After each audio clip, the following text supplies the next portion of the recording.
Assalamualaikum warahmatullahi wabarakatuh. Sekarang kita akan menjawab pertanyaan tentang hukum membaca Al-Quran bagi orang yang sudah dikubur atau membaca Al-Quran di pemakaman. Terkait dengan ini, Imam Asy-Syafi'i rahimahullah telah berfatwa bahwasanya wa yustahabbu ayyuqra'a indahu syai'um minal Qur'an wa in khatamul Qur'ana kullahu kana hasanah. Disukai, disunahkan, sangat dianjurkan, hendaklah membaca di samping kuburan itu suatu surat atau suatu ayat dari Al-Quran. Wa in khatamul Qur'ana kullahu, dan apabila dikhatamkan Al-Quran semuanya, artinya Al-Quran dibaca 30 juz, kana hasana, ini lebih baik lagi. Fatwa Imam Syafi'i ini bisa dirujuk atau dicari dalam kitab antara lain kitab Riyadhus Shalihin karya Imam Nawawi halaman 257, atau bisa kita rujuk dalam kitab Dalilul Falihin di juz yang keempat halaman 103 untuk merujuk langsung fatwa Imam Syafi'i. Beliau menganggap ini adalah perkara yang sunnah, dan jumhur ulama juga berpendapat bahwasanya disunahkan membaca Al-Quran di pemakaman.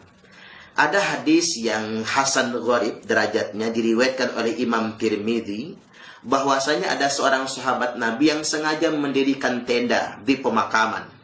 Walaupun pada saat itu dia tidak sadar kalau dia sedang di pemakaman. Maksud dia ingin menghatamkan Al-Quran 30 juz. Setengah bacaannya dia sadar, ternyata dia sedang membaca Al-Quran di pemakaman. Kemudian dia membaca surah Al-Mulk. Selesai dia membaca surah Al-Mulk, kemudian dia mendatangi Nabi. Ya Rasulullah, halaktu, celaka saya. Kamu melakukan apa? Kata Nabi, aku sudah membaca Al-Quran, tapi aku tidak sadar kalau aku membacanya ternyata di pemakaman. Maka aku membaca surah Al-Mulk. Kira-kira ya Rasulullah, apa tebusan dosa bagi saya? Dikarenakan saya sudah membaca Al-Quran di pemakaman. Maka Rasul tersenyum. Beliau menjawab, pulang kamu ke pemakaman tadi, lanjutkan lagi bacaan Al-Quranmu tersebut. Karena bacaanmu mendatangkan ketenangan. Bacaan Al-Quranmu mendatangkan keselamatan bagi ahli kubur yang ada di sana. Subhanallah. Hadis ini tercantum dalam kitab Sunan At-Tirmidzi di juz yang kelima halaman 289. Imam Tirmidzi berkata, hadis ini dengan isnad yang gharib, dengan derajat yang hasan atau hasan gharib. Hadisnya hasan, bisa dijadikan dalil, dan hadis ini gharib, memang tanpa asing karena tidak tersebar dalam kitab-kitab yang lainnya. Hanya saja ini menjadi dasar kesunahan membaca Al-Quran di pemakaman. Makanya ulama Ahlus Sunnah wal Jamaah tidak ada yang menyalahkan bahkan membid'ahkan membaca Al-Quran di pemakaman. Adapun saya pernah bertanya kepada saudara-saudara kita yang membid'ahkan membaca Al-Quran di kubur, adakah mereka dalil nas yang bisa melarangnya? Dikarenakan kita punya dalil yang menganjurkannya. Mereka membacakan hadis Sahih Bukhari yang menyebutkan bahwasanya Nabi SAW telah bersabda, la taj'alu qabri 'idan wa masjidan. Jangan jadikan kuburku, kata Nabi, 'idan, tempat perayaan, wa masjidan, dan tempat sholat. Nah, saudaraku sekalian, hadis ini bukan larangan membaca Al-Quran di makam. Hadis ini larangan menjadikan pemakaman tempat perayaan atau berpesta di pemakaman. Misalnya kita mengadakan pesta orjenan di makam, bisa disumpahi oleh segenap ahli kubur kita semua. Atau menjadikan kuburan sebagai makam. Misalnya bapak-bapak pas adzan zuhur bukannya ke masjid, malah bawa sajadah ke kuburan. Ketimbang kita tanya, mau kemana Pak? Sholatnya di atas kuburan. Itu yang tidak diperbolehkan. Tetapi kalau posisi kuburannya terpisah dengan masjid, ada dinding yang memisahkan, seperti di dalam Masjid Nabawi ada makom Nabi, Abu Bakar As-Siddiq, Umar bin Khattab radhiyallahu anhuma, dan dipisah dengan dinding, ya boleh saja. Atau kuburnya di samping masjid, atau di depan masjid, atau di belakang masjid, itu semua diperbolehkan. Jadi sekali lagi, tidak ada satupun nas dari Rasulullah yang melarang membaca Al-Quran di makam. Sebaliknya ada hadis hasan yang menyebutkan kesunahan membaca Al-Quran di makam, dan membacakan Al-Quran tersebut mendatangkan manfaat bagi ahli kubur di sana. Dan jumhur ulama berpendapat ada manfaatnya menghatamkan Al-Quran di pemakaman. Wallahu a'lam bishawab. Assalamualaikum warahmatullahi wabarakatuh. Assalamualaikum warahmatullahi wabarakatuh.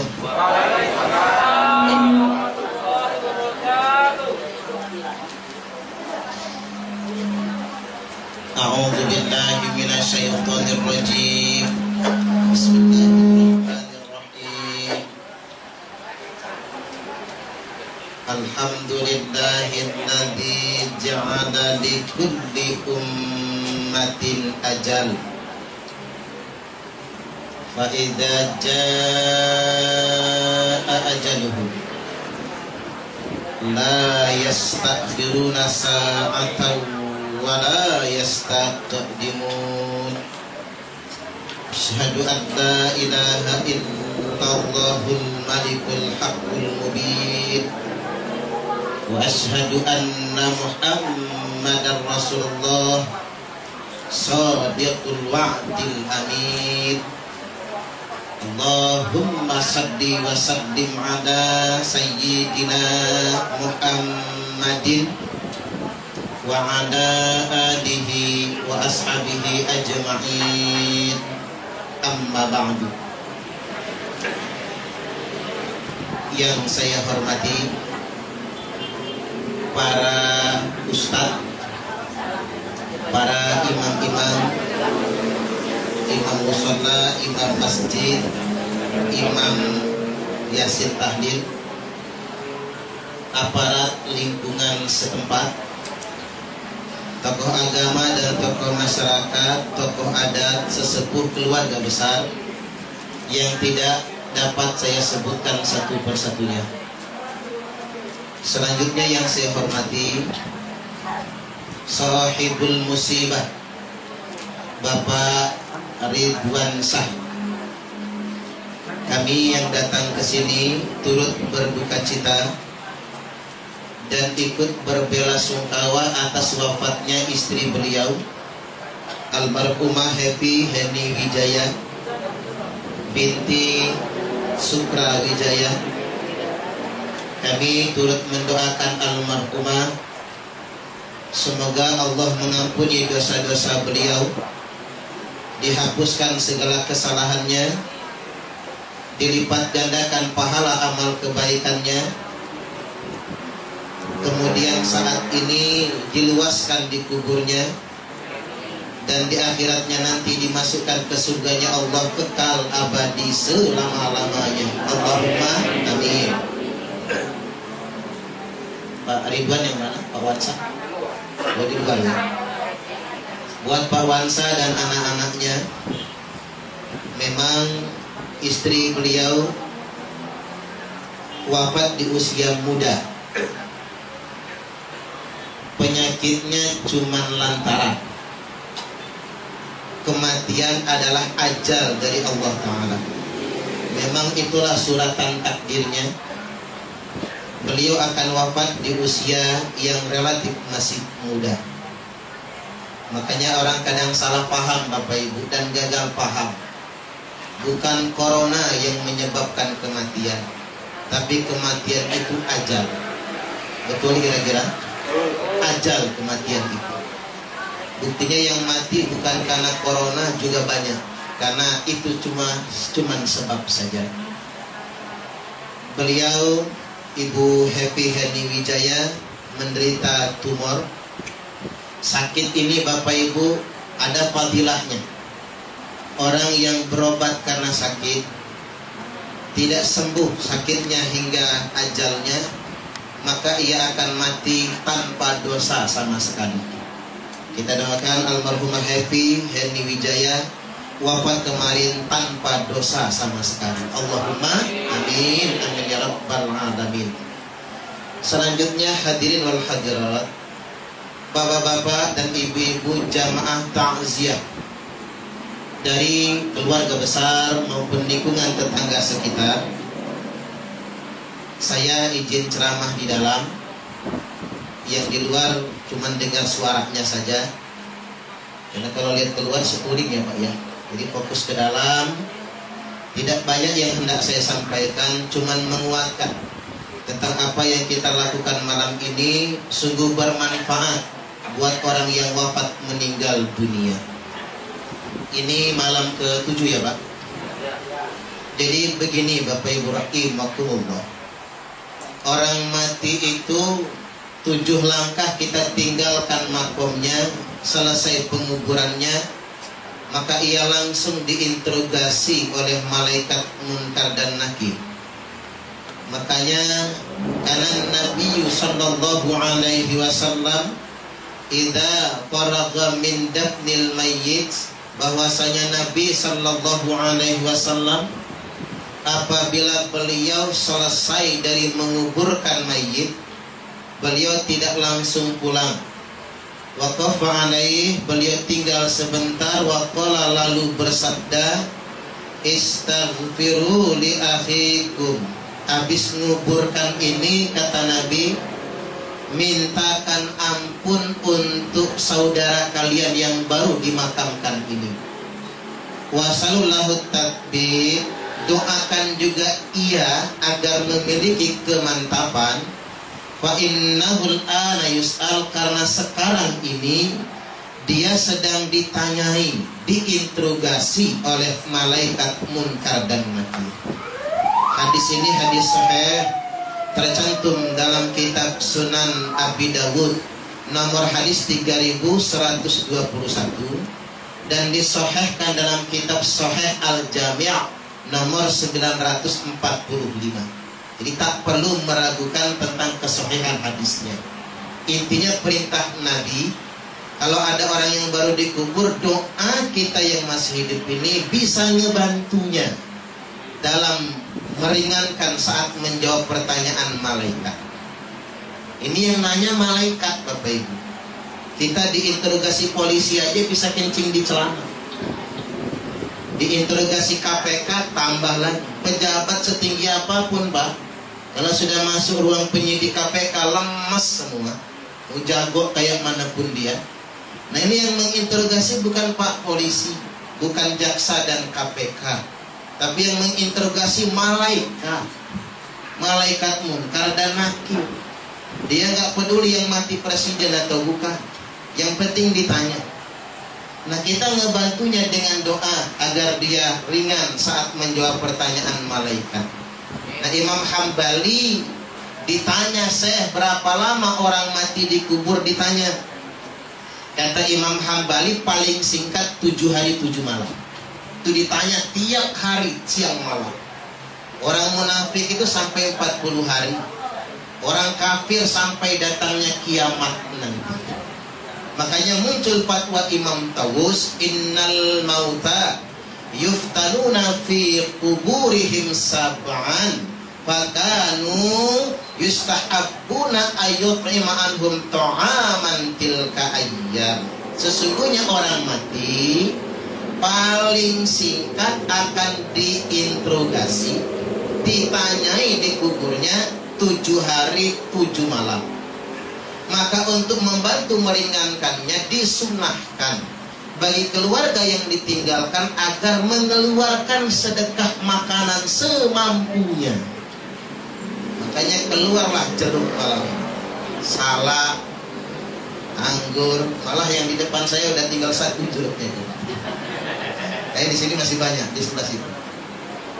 Ini saya perlu klarifikasi karena ada yang mengatakan haram makan minum tempat orang mati itu. Nggak tahu dalilnya apa, Bapak Ibu. Padahal nggak ada satupun hadis yang mengharamkannya. Justru sedekah yang dikeluarkan Pak Wansah ini beserta anak-anaknya, ketika beliau ikhlas mengeluarkannya, ini bisa nolong istri beliau agar ringan menjawab pertanyaan malaikat. Nah, kita mau masuk nih ke dalil yang lebih sahih lagi. Disebutkan dari Sa'ad bin Ubadah radhiyallahu anhu, beliau berkata, inna ummi matat, ibuku mati. Atau dalam matan yang lain bunyinya begini, mirip bahasanya, inna ummi uftulitat nafsaha, ibuku mati.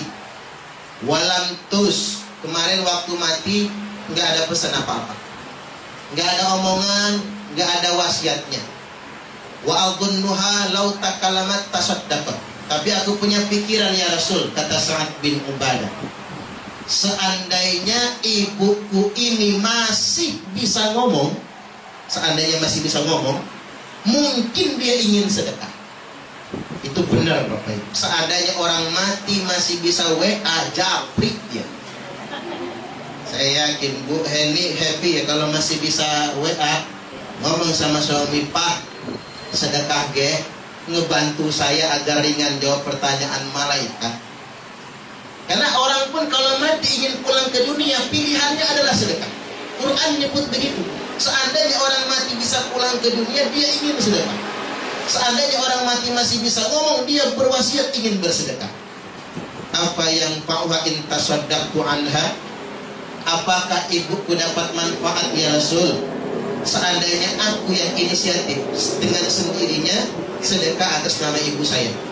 Dalam matan yang lain, apalah ajrin intasaddaqtu anha, apakah pahalanya nyampe sama mama saya itu kalau sedekahnya aku niatkan atas nama dia? Jawab Nabi, na'am tasaddaq anha, ya sedekahlah atas namanya. Sahih Al-Bukhari nomor hadis 1388, Sahih Muslim nomor 1004, sahih muttafaqun alaih. Lalu saat nanya lagi, Pak, ayu sedekati afdal, apa sedekah yang utama? Saqyul ma', bagikanlah air minum. Makanya enggak ketang air minum. Kalau ada takziah kematian, keluarkan. Kebeli tripanca, beren aja numpuk masih ada. Berapa sih harganya? Ustaz enggak kebeli, ya sudah air sumur, rebus dulu, hidangkan. Ustaz gasnya lagi habis, ya sudah airnya nggak usah direbus, langsung tuangkan ke gelas, bagikan. Tapi jangan ngomong-ngomong. Kalau ngomong-ngomong banyak yang nggak minum nantinya, ini akan jadi penyakit. Kata Sa'ad bin Ubadah, ya kalau cuman air minum sanggup ya Rasul. Lebih dari itu apa? Fa'it'amu ta'am, ada hidangkan makanan. Bahkan Bapak Ibu, Umar bin Khattab itu berwasiat. Kata Umar, ntar lagi mau mati nih saya. Itulah anaknya sahabat ya Pak, tahu kapan matinya. Ntar lagi saya mau mati. Ingat Suhaib, dia pesan, habis nguburin saya sedekah makanan ya. Kata Umar bin Khattab. Lantas ditanya, kenapa harus sedekah makanan? Umar menjawab, menyampaikan sabda Nabi. Nabi telah bersabda, ad-du'a'u was-sodaqatu hadiyatan ilal mauta. Doa dan sedekah itu hadiah untuk orang mati. Kalian tidak bisa memberi hadiah dalam bentuk apapun lagi. Lakukanlah doa, perbanyaklah sedekah, hadiahkan pahalanya untuk orang yang wafat meninggal dunia. Lantas Umar berkata, as-sodaqatu ba'da dafni, sedekah yang dikeluarkan setelah penguburan akan kekal pahalanya sampai 3 hari. Sedekah pada hari ketiga akan kekal pahalanya sampai 7 hari. Sedekah pada hari yang ke-7 akan kekal pahalanya sampai 25 hari. Sedekah pada hari ke-25 akan kekal pahalanya sampai 40 hari. Sedekah pada hari ke-40 kekal pahalanya dikubur sampai 1 tahun.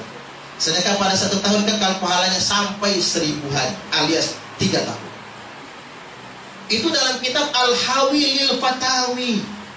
Orang sering nuduh ya Pak, itu tuh pikiran agama lain. Bukan, itu dari Islam. Imam Jalaluddin As-Suyuti yang mengarang kitabnya diambil dari Umar bin Khattab. Makanya waktu Umar datang, keluarganya nyembelih kambing.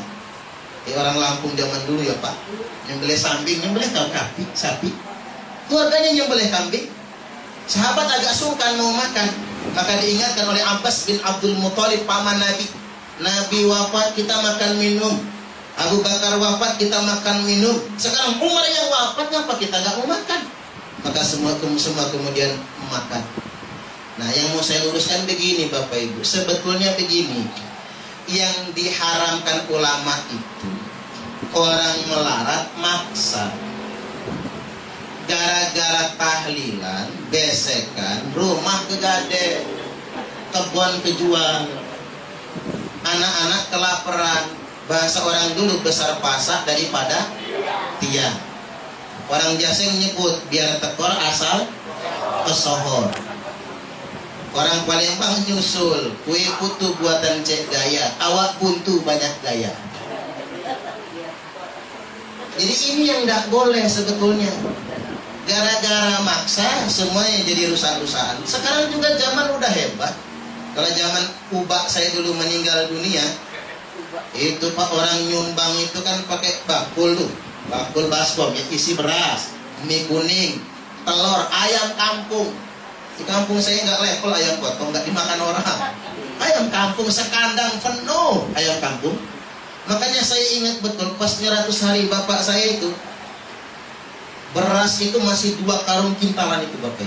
Sisanya orang nyumbang, orang juga ngerti. Kalau di kota zaman sekarang ada rukun kematian. Makanya kalau diajak sumbangan rukun kematian, nyumbang pak, jangan protes.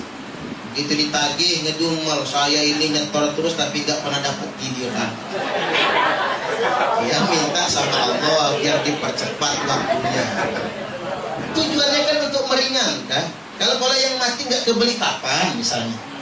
Walaupun kalau orang tua kita dulu ya pak, kakek nenek dulu, tombai bakas sebagainya, nyai, siti, sidi, itu sudah stok kain kapan.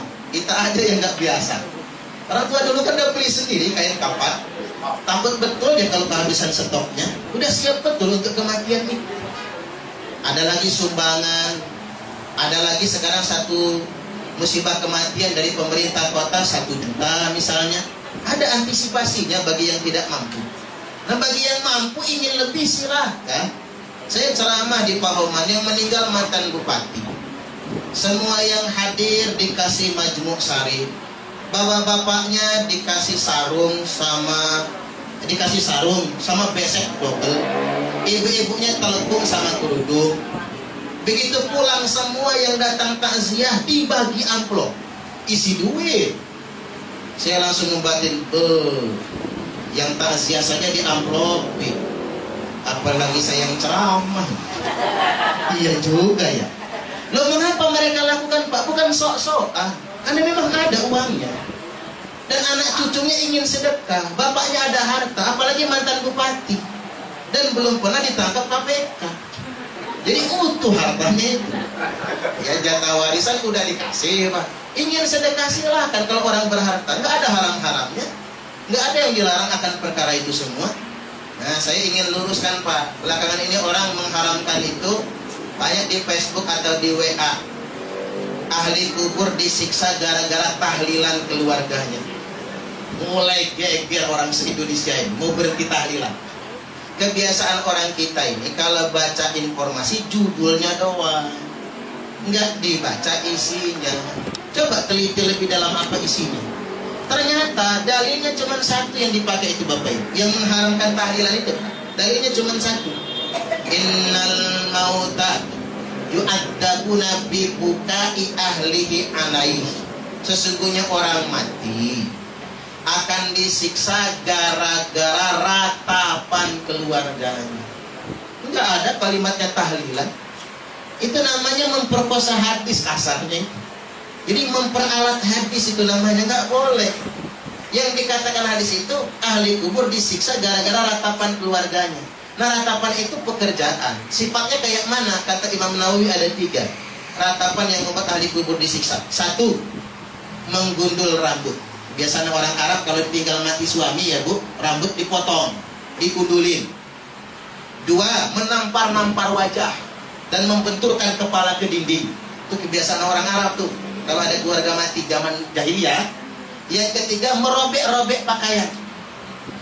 Di sini kita tahlilan pak, kita yasinan, kita berdoa, kita mendengarkan ceramah, nggak ada yang gundulin rambut di sini, nggak ada yang benturin pala ke dinding malam ini, nggak ada yang nyakar muka, nggak ada yang ngerobek pakaian, baju bagus semua, wangi semua karena pakai hand sanitizer, nggak ada masalah. Malah kita berdoa bapak ibu malam ini. Ini yang perlu saya luruskan ya. Baik, yang berikutnya diriwayatkan dari Amr bin As radhiyallahu an. Beliau berkata, wasiat 3 hari menjelang ajal. Saya ingin sampaikan bapak ibu, sejatinya mati itu ada tanda. Maka sebelum mati orang bisa pesan wasiat, bisa ngasih sinyalemen. Saya ingin bocorkan dikit sinyalemen. signalnya ya. Orang mau mati itu contoh ya. Tapi walaupun kadang-kadang kita menjadi hilaf dan abai. 7 hari menjelang ajal, Pak, itu sudah ada perubahan di fisik kita. Telapak kaki melengkung, ujungnya itu mulai melurus, ngarah ke arah kiblat. Coba periksa telapak kaki masing-masing. Kalau sudah mulai melengkung, siap-siap saja. Walaupun orangnya sehat, tulang belakangnya rata. Kan orang kalau tulang belakang melengkung gitu, terlentang di lantai, ada jarak dia dengan lantai. Tapi kalau orang yang sudah mau mati, lepek, rata dengan lantai, itu orang yang sudah mau mati. Kalau tinggal 7 hari lagi, duduk pun mesti cari sendera. Coba lihat yang nyender-nyender. Kalau nggak bisa tegak lagi, kalau sudah nggak rata, ingat 7 hari, seminggu lagi. Udah main pesan aja wasiat, siap-siap. Ya kalau nggak jadi mati, alhamdulillah. Kalau mati kan udah siap-siap berarti kita. Nah, masuk 3 hari menjelang ajal, Bapak Ibu, lebih kentara lagi. Datang malaikat Mikail. Malaikat Mikail itu tugasnya nyabut rezeki. Orang yang sudah dicabut rezekinya kadang infus saja nggak mau masuk lagi. Maka perhatiin Pak, orang kalau sudah infus nggak mau masuk, udahlah, ikhlaskan saja. Jangan digantungin lagi, rezeki udah ditutup. Makan apapun hamba, jeruknya itu nggak kerasa asam, nggak kerasa manis. Gimana? Jeruknya masih berasa? Kalau masih berasa panjang umur. Tapi kalau lidah sudah terasa baal, campah ya Pak, siap-siap. Orang kena corona juga lidahnya baal. Jadi kalau sudah baal, siap-siap. Kemungkinan 2 kalau lidah baal. Kalau nggak stroke, mati dia. Orang kalau mau stroke itu lidah baal. Masakan seasin apapun tidak terasa asin, hilang rasanya. Kemudian Bapak Ibu minum tidak berasa segar. Nah, ngudut pun asapnya nggak ngebul lagi. Nah, bapak-bapak yang lagi ngudut di luar bisa dicek ya. Kalau asapnya udah anteng turun ke bawah, nah 3 hari lagi kayak. Tapi kalau masih ngebul, panjang umur. Kayaknya bisa dibuat ngetes. Makanya wajar lah Bapak Ibu, kalau orang tua kita dulu, kakek nenek dulu mandi, dia bersihkan, kukunya dipotongin gitu, diberesin semua. Ternyata nggak lama lagi meninggal. Kan sudah ada sinyal, dia sudah mendapatkan tanda-tanda itu semua, alamat dari Allah Subhanahu wa Ta'ala. Nah, Amr bin As ini beliau berkata, idza dafantumuni, kalau kalian semua menguburkan saya, jangan langsung pulang. Fa'aqimu haula qabri, tunggu dulu di sekeliling kuburan. Makanya kalau keluarga dekat itu sunnahnya jangan langsung pulang Pak habis pemakaman. Atau kalaupun langsung pulang, hari ini dikuburkan, besok tengok lagi ke kuburan. Kalau sempat waktu tiap hari tidak apa-apa tengok ke kuburan. Kerasa dia Bapak Ibu, doa kita dia dengar, salam kita dia dengar. Fa innahu yasma'uhu wa la yujib. Dia dengar tapi nggak bisa jawab. Ya bahaya juga kalau dia jawab. Assalamualaikum mah, kata Pak Wansa. Waalaikumsalam Pak, awas lu kalau kawin lagi. Bahaya juga, takut nakut-nakutin nanti dia. Jadi dia mendengar doa kita, dia mendengar salam kita, tapi dia nggak bisa jawab saja. Terbantu sekali. Orang bertanya, ngapain qadramatun halu jazurun, sekira-kira tukang jagal menyelesaikan penyembelihan hewan kurban, doakan saya. Orang bertanya, apa manfaatnya? Hatta asta'nisa bikum, sehingganya aku merasa tentram dengan kehadiran kalian semua, dan aku mantap menjawab pertanyaan malaikat munkar dan nakir. Jadi kita hadir di kubur itu memberi kemantapan. Setidak-tidaknya Bapak Ibu, kalau kita datang ke makam itu, bacakan kulhu 11 kali. Malas yang panjang-panjang ya Pak, kulhu 11 kali. Yang mengucap terima kasih bukan cuma keluarga kita yang di kubur itu, semua ahli kubur mengucap terima kasih sama kita. Kalau baca kulhu 11 kali di pemakaman. Lebih dari itu ya tambahin sendiri mampunya apa, Fatihah, ayat kursi dan lain sebagainya. Tambahin surat Yasin juga dibaca di samping kubur. Atau hatamkan Quran 30 juz. Hatamkan Quran 30 juz. Makanya orang tua dulu kan biasa ya Pak, hataman Quran itu. Kadang-kadang anaknya nggak sanggup bayar orang tua demi hataman Quran. Ada yang dikubur, ada yang di rumah. Ini saya perlu luruskan, Pak. Kadang-kadang orang baru pulang haji, pulang umroh, tiba-tiba jadi ustaz, haram baca Quran dikubur. Saya teliti ngapa kok selalu orang pulang haji yang mengharamkan baca Quran dikubur. Tak teliti di sana, ternyata di Baqi', pemakaman yang dekat Masjid Nabawi. Begitu saya masuk ada papan pengumuman gede banget, bahasa Arab, Inggris, dan Indonesia. Di poin nomor 4 ada tulisannya haram baca Quran di kuburan. Gara-gara tulisan ini orang Indonesia jadi mengharam-haramkan.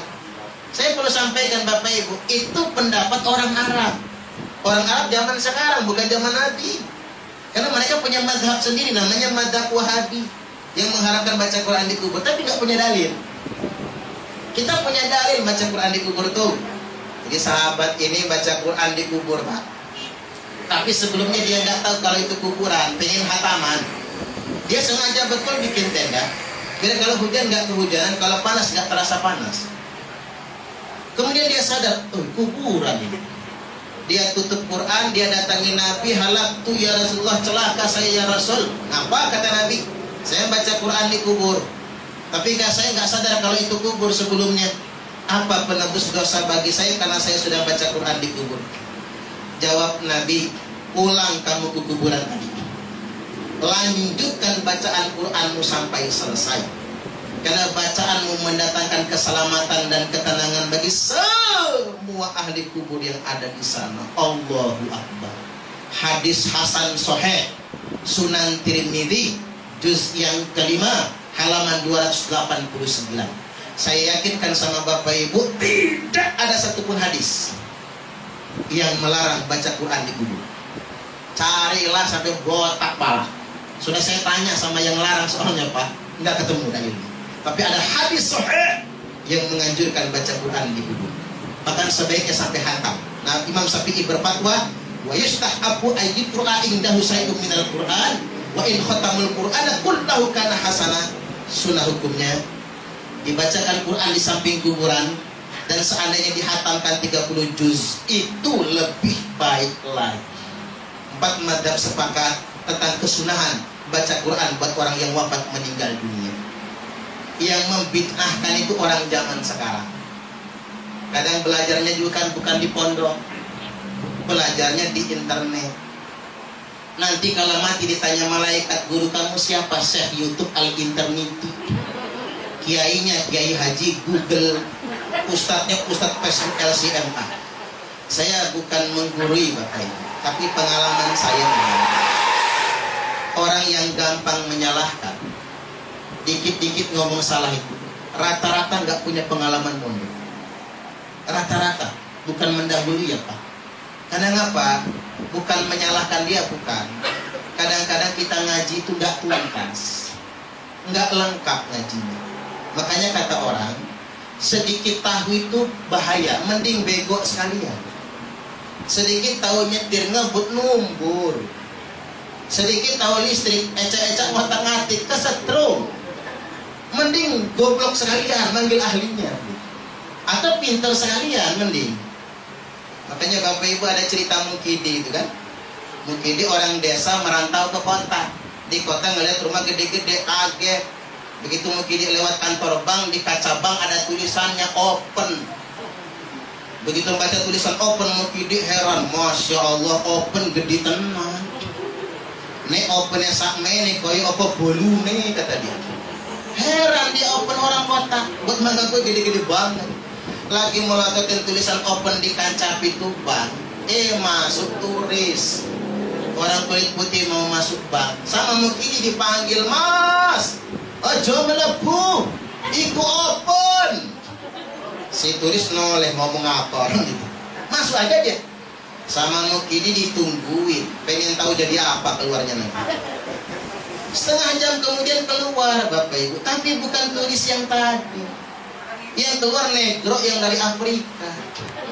Begitu si negro keluar, Mukidi panik, welah dalah mas, wis tak kandani mau gosong awakmu. Mukidi. Baru tahu dikit udah pasti sok tahu. Si Negro tambah heran sama si Mukidi. Nah, hidup beragama juga begitu. Tapi saya kasih rumus Bapak Ibu. Rumusnya begini Pak. Ini bukan berarti menyalahkan yang nggak mau yasinan ya, tidak. Begini, yang membaca yasin dan Quran buat orang mati sudah saya terangkan dalilnya, jelas, tegas, dan fatwa-fatwa ulama. Jadi silahkan diamalkan, nggak perlu goyah kalaupun orang menyalahkan. Amalan kita. Tapi kalau ketemu orang yang nggak mau mengamalkan, jangan disalahkan Bapak Ibu. Itu kan nggak wajib Pak. Betul nggak kira-kira? Yang nggak mau ngamalin nggak apa-apa. Dia bisa berdoa sendiri kok. Mungkin dia kurang yakin kalau doanya bareng-bareng. Dibaca yasin, ya sudah dia doakan sendiri, habis sholat, nggak apa-apa. Yang penting jangan saling menyalahkan. Yang repot ini yang suka yasinan menyalahkan yang nggak yasinan. Yang nggak yasinan membid'ahkan yang suka yasinan. Itu namanya rewel. Ganggu orang, kayak hidup bertetangga. Kalau kita ngurus rumah tangga kita sendiri wajib hukumnya, hak kita. Tapi kalau ngurusin rumah tangga tetangga jangan, bahaya. Makanya ada pepatah orang pasaran, laki-laki yang rajin mencium istrinya relatif lebih panjang umur jika dibandingkan dengan laki-laki yang mencium istri tetangganya. Setuju nggak kira-kira? Itu hukum alam, hati-hati. Hidup memang begitu. Kalau kita ngerecokin orang jangan, tapi ngambil amal sendiri silahkan. Saya tambahkan lagi. Lalu tentang yasin, saya sering ditanya, Ustaz, ngapa sih mesti yasin yang dibaca buat orang mati? Nah, dijawabnya gini, tak ajarin Bapak Ibu. Baca yasin buat orang mati ini bukan perintah kiai, bukan perintah ustaz, bukan perintah guru ngaji. Baca yasin buat orang mati ini perintah Nabiullah Muhammad Sallallahu Alaihi Wasallam. Nabi yang perintahkan. Iqra'u yasin ala mautakum. Bacakan yasin atas yang mati di antara kalian. Ibnu Majah nomor hadis 1448, Abu Daud 3121, Musnad Imam Ahmad 19427, dan disahihkan dalam kitab Sahih Ibnu Hibban oleh Al-Hafidz Ibnu Hibban. Jelas sahihnya, jelas fatwanya bagi yang mengamalkan. Nah, kalau yasin 83 ayat masih kepanjangan, Al-Fatihah jadilah. Al-Fatihah jadilah. Al-Fatihah lima quri'at lahu. Karena Al-Fatihah tergantung niat yang membaca. Al-Fatihah itu multifungsi, dibaca dalam sholat memang rukun sholat. Al-Fatihah dibacakan buat orang sakit, bagus. Al-Fatihah dibacakan buat mendoakan orang mati, bagus. Al-Fatihah untuk mendoakan orang naik haji, bagus. Al-Fatihah dibacakan buat anak yang sedang merantau kuliah, bagus. Buat anak yang sedang tes ASN, bagus. Al-Fatihah dibacakan buat laki-laki hidung belang mata keranjang, bagus. Saya ajarin ya Bu, kalau punya laki hidung belang, rajin-rajin bacakan Fatihah. Hilang belang di hidungnya, gak akan keranjangan lagi matanya. Termasuk Al-Fatihah dibacakan buat ibu-ibu yang mulutnya cerewet kelewat, bagus. Makanya bapak-bapak tak ajarin kalau punya bini cerewet, Pak, ngomel aja kerjaannya di dapur, deketin jidatnya itu Al-Fatihah, langsung nutup mulutnya. Kalau nggak nutup mulutnya, kita yang digebuk pakai sapu sama dia, ngaget-ngagetin saja. Nah, kalau Al-Fatihah juga masih kepanjangan, ya mampu saja sekali ya.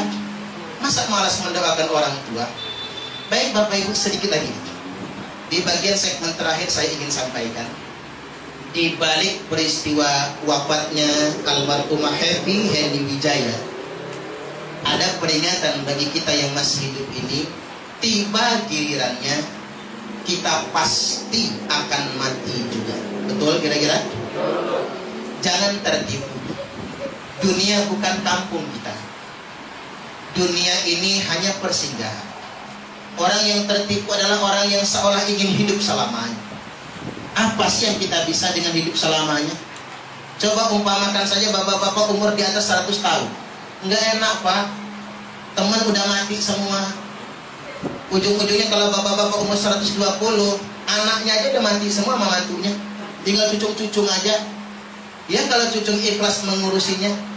Tambah lagi fisik kita yang sudah mulai rusak. Mata rabun, katarak, mau dioperasi kata dokter ketuaan, kuping budek, gigi ompong, tambah lagi kena kanker prostat. Iya, Kena prostat udahlah, bocor kelek. Udah nggak ketampung lagi tuh. Udah tua sakit-sakitan Pak. Cerewet lagi umpan. Istri aja malas ngurusin. Telat bikin kopi marah, telat bikin teh marah, telat ngambilin anduk marah. Istrinya sambil ngaduk teh ngebatin, kapan matinya orang satu. Kok repot betul. Jadi walaupun ambisi kita ingin hidup 1000 tahun lagi, tapi fisik kita nggak sanggup. Mengapa demikian? Karena Allah ingin ajarkan pada kita, dunia memang bukan tempat tinggal kita. Tempat tinggal kita adalah akhirat nantinya.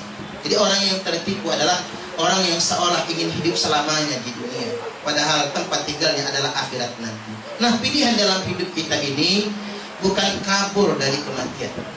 Pilihan kita dalam hidup ini adalah mati husnul khatimah. Makanya dalam majelis pengajian saya sampaikan, kita ini pakai masker bukan takut mati. Saya kemana-mana pakai masker. Khutbah aja saya pakai masker. Kecuali ceramah, tak lepas dulu masker, bawa jigong. Saya takut mengapa nanti saya keracunan lagi sama jigong sendiri. Jadi saya mengapa saya kalau ceramah karena agak lama, kalau khutbah saya pakai masker. Bukan karena takut mati, bukan. Rajin wudhu, di mobil saya pakai hand sanitizer terus standby. Di tas saya ada hand sanitizer. Bukan takut mati, tapi menjaga kesehatan. Cobalah kalau saya kena corona, libur ceramah. Tekor. Kalau sampai libur ceramah, tapi karena sehat bisa ceramah keliling Bapak Ibu. Kalau mati urusan aja. Yang mati bukan karena corona lebih banyak, malah kena gas asam lambung. Sekarang banyak orang mati gara-gara gas asam lambung naik ke jantung bagian bawah, gagal jantung, mati. Orang Indonesia nyebutnya masuk angin duduk. Kata dokter gagal jantung. Nggak ada penyakit jantung, tapi cuman gas asam lambung. Gas asam lambung penyebabnya adalah pikiran, bukan makanan. Makanya penyebab penyakit paling dominan bukan makanan tapi pikiran. Pikiran yang paling membebani adalah cicilan. Makanya ibu berhenti dulu lah nyicil. Cepat mati suami, karena banyak cicilan. Balik lagi pilihan kita mati dalam keadaan husnul khatimah. Allahumma amin. Nah terakhir Bapak Ibu, kalaupun tak bisa mati dalam keadaan husnul khatimah, minimal kita sudah mati dalam keadaan bertaubat kepada Allah. Karena kan gak gampang mati husnul khatimah ya. Mati lagi sholat kan gak gampang. Kiai aja belum tentu loh mati lagi sholat. Banyak mati malah di rumah sakit. Kadang orang biasa Pak, kayak Lina kan, mantan istrinya Sule. Se-Indonesia orang ngegosipin Lina selingkuh. Taunya orang Indonesia kan kayak gitu, selingkuh sama si Teddy. Tapi Lina itu lagi sholat subuh geblak meninggal. Lina itu, saya nggak berani ngomong dia nggak husnul khatimah. Saya doakan dia meninggal husnul khatimah. Makanya saya punya rumus dalam hidup Pak. Kalau kita nggak tahu betul dia, apalagi masih katanya, jangan pernah berburuk sangka sama orang lain. Saudara bukan, tetangga juga bukan, tinggal serumah juga bukan. Yang jahat itu kan netizen Indonesia ini. Bisa betul ngomentari orang, dia tahu juga enggak. Jangan-jangan kita sok suci malah matinya su'ul khatimah. Yang kita katakan ahli neraka malah meninggal husnul khatimah. Lina itu gas asam lambung Bapak Ibu. Meninggal sedang sholat, subhanallah.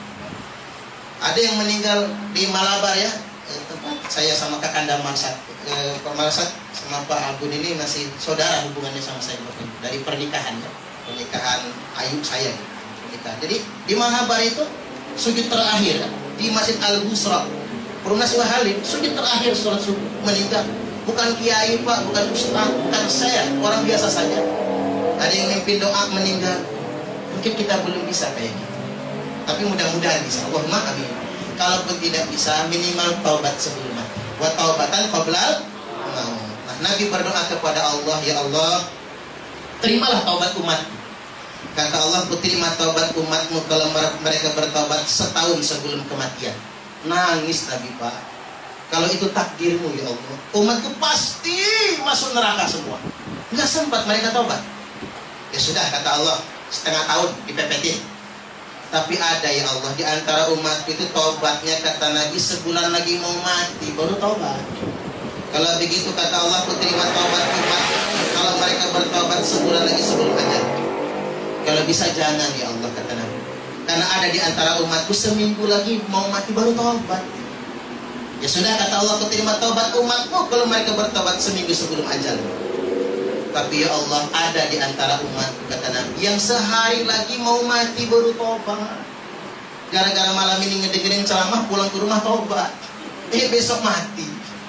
Kata Allah, ku terima taubat umatmu kalau mereka bertobat sehari sebelum ajal. Ya Allah, kata Nabi, boleh nggak minta sekali lagi? Saya nggak akan minta lagi habis ini, kata Nabi. Mohon pepetkan lagi. Bahasa kitanya Bapak Ibu, oke, tapi kamu nggak boleh minta lagi. Ini permintaanmu yang terakhir, kata Nabi, kata Allah. Ku terima taubat umatmu selama nyawanya belum sampai di tenggorokan. Woi, nangis Nabi Pak, nangis haru bahagia. Nabi langsung pamer di hadapan para sahabat. Apa kata Nabi? Innallaha yaqbalu taubatal 'abdi ma lam yughargir. Sesungguhnya Allah akan tetap menerima taubat hamba-Nya selama nyawanya belum mendesak-desak di tenggorokan. Alangkah baik Allah yang selama ini selalu kita sembah. Allah Akbar. Mudah-mudahan kita bertobat sebelum mati. Allahumma amin. Demikian dari saya, kurang lebihnya mohon maaf, dan kepada Allah Ta'ala mohon ampun. Habis ini Bapak Ibu silakan tonton ceramahnya versi YouTube. Jangan lupa like, share, dan subscribe.